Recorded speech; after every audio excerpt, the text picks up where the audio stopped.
Get ready. Start.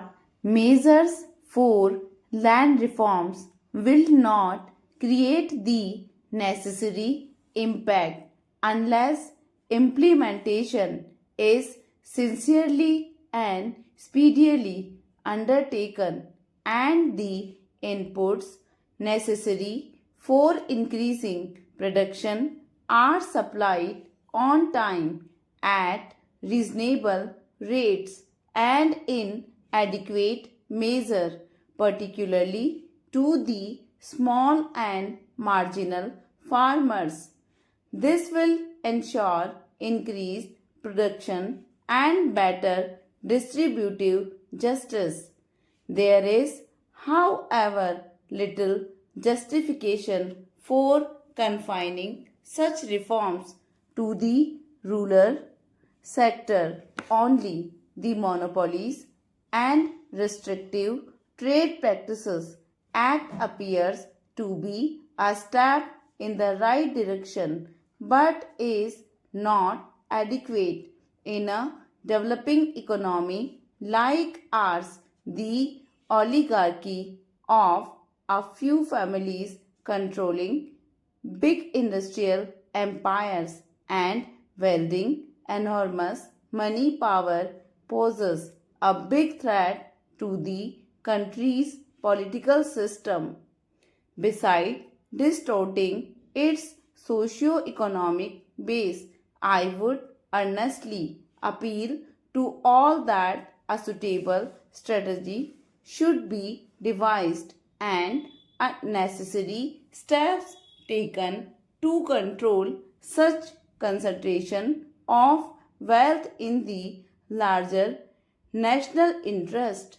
As a country that missed the forest industrial revolution and hardly caught up with the subsequent ones, India finds itself in the unenviable position of having to race against time in coping with the multifarious challenges of a population explosion and the rising expectations of its people. The war against poverty cannot be fought and won through a mere redistribution of the existing resources that are inadequate for feeding and providing jobs for the great mass of our people. We must create more national wealth through a balanced development of agricultural and industrial sectors for marching forward to new frontiers of true equality and prosperity for all sections of our people. Our plans for socio-economic development have created hopes among our youth and they look forward to a better life. Our youth, the nation's most valuable treasures, must not feel impatient or apprehensive of the future. We need to effectively involve this vast reservoir of hard-working and intelligent manpower with the task of nation building, particularly in the rural areas. The draft 6 5-year plan sets out a new strategy for the creation of massive job opportunities through accelerated development of agriculture and cottage and small scale industries.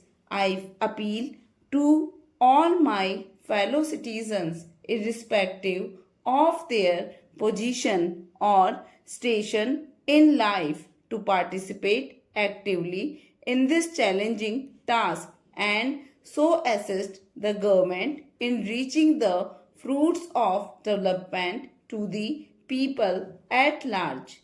A year ago today, the country was in a relaxed mood, having achieved in an orderly and peaceful manner the restoration of civil liberties, so dear to all of us. Against such a joyous backdrop, a few scattered clouds on the distant horizon did not seem to hold any particular meaning. Now, stop.